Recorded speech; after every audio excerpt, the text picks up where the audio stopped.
Okay, it's a quick video on how to mount these pods, speaker spacers. This spacer in particular, as of all of ours, at first are all 1/8 inch ABS. This particular spacer is the most difficult we have to mount because there's absolutely nothing to hold on to when you drill out the hole. We do offer the option to drill this out for $5, but more likely, if you're looking at this video, we're already past that point. It shows on the auction ad that you pay $5, we'll drill these holes for you, but a lot of times it doesn't happen. So here we are with the like I said, the most difficult speaker spacer we have. So I'm going to use this for a reference. This speaker right here, this spacer right here, uses or is built for a 6.5 inch speaker, coaxial speaker or whatever. And I'm going to show you how it works. This is these little dimpled areas, which are on almost every single pod that we have, spacer that we have. These are for mounting the spacer to your surface. Another concern, first of all, let me address that. Another concern that we have with people when they buy these, they see that it's open on the back. When they're open on the back, they're done that way for a reason. The reason is if you have, let's say you have a door panel and you want to mount this to a door panel, and if you have an uneven surface, like if you had a ridge coming through here, and if it was sealed on the back, you wouldn't be able to do anything. For instance, let's say this is an edge on your door panel. If you had a solid sealed back, you wouldn't be able to mount it you'd be having to mount it like that. We make these so even if you wanted to, you could cut out a section, mount over this ridge, hypothetically in a door panel, so it would sit level. So that's the reason we leave these things open, so that you can cut it at an angle, cut it flatter, cut it shorter, longer, whatever. You have a lot of different options with this. As if it were solid on the back, you wouldn't have those options. So that's the reason they're open on the back. Getting back to how these mount, 4 dimpled areas. What we use in our case, this is what we use on every installation of these particular spacers. This particular screw is a 3 3/4 inch drywall screw or deck screw. Okay, we use these. We'll drill a hole here in a second and show you how these mount, but we use these. There's nothing wrong with it. You can use a machine screw. You can use whatever magical screw you think you need to use, but this is what we use. And when you go in through the mounting surface, say a door panel, which in most cases is 3/16 of an inch thick, after the material, taking consideration for the material, in some cases they're an 1/8 inch thick. But on the back side, and you're going to have to find a screw applicable to your install. So what we use is a speed clip. Okay, what this is. This screw will go through the speed clip. These things come with the speakers that you purchased.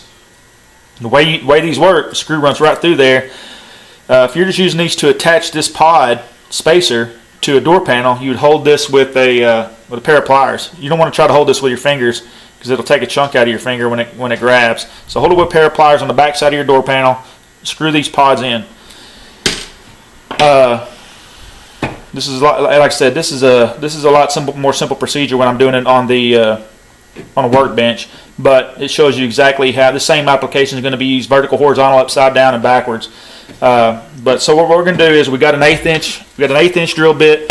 We're going to drill pilot holes for the screws into these dimpled areas. Then I'm going to screw the screws through.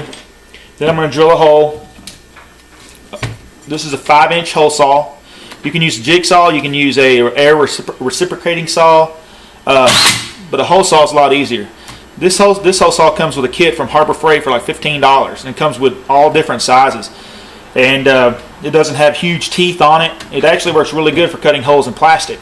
So you can use this. You don't have to use these. You can use like I say, jigsaw or air reciprocating saw. When you use a jigsaw or any kind of other handheld saw, air saw, use the blue painter's tape to protect your surface. Draw your hole. Every speaker box has a template on it that shows you what size. 99% of them are 5 inch hole, 5 inch hole saw. So that's what we're going to use here. If you do have one of those big monster 5 inch hole saws or a 5.5 inch hole saws that have a 2 inch lip on them, just be careful when you're cutting into this thing.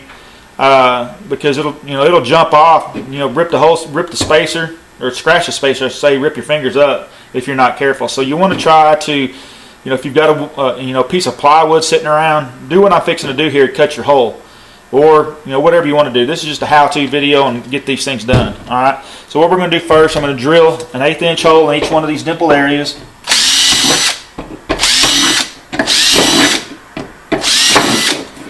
Okay, we've got 4 pilot holes drilled. Screws obviously going to go through those pilot holes. Every single pod that we have has an index point on it, so then you'll know where the center of this pod is. Okay, what we're going to do real quick, mount this pod to my workbench.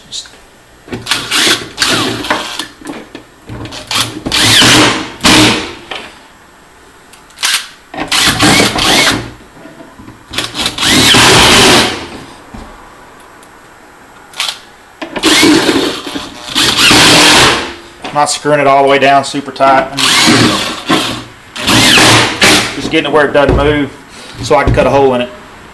So when you get ready to cut this hole, what's going to happen when you use a hole saw or anything else, but a hole saw in particular, this is a pretty neat little trick. We use a razor blade, a good razor blade, cut the hole, and what happens is it creates a slag. Like when you weld, it creates a plastic slag, and that slag, you can let it dry and try to break it off, and it gets kind of be a pain. Or when it's hot, warm, after drilling, you can use this razor blade and it cuts it right off like butter.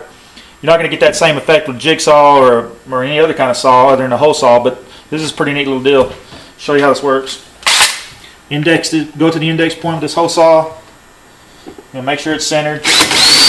Kind of go halfway slow, fast is not necessary.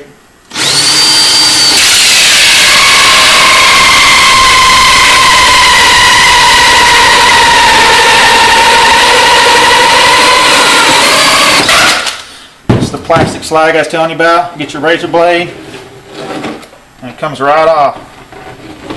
If you let that dry, cool off, then it's a little bit more difficult to get off. It doesn't come off that easy, I guarantee you. So now what we have, finished install. Basically, these little dimple areas, your screws are out of the way. You stick your speaker on there. I don't have a speaker with me right this second, but you get the idea. Put a speaker on there. You'll be able to screw into this. Use your speed clips. Your speed clips will go right on here once you drill the holes. Use those. Or you don't even have to use them. I use them, but you don't necessarily have to, because when you drill into the plastic will hold the speaker and get enough.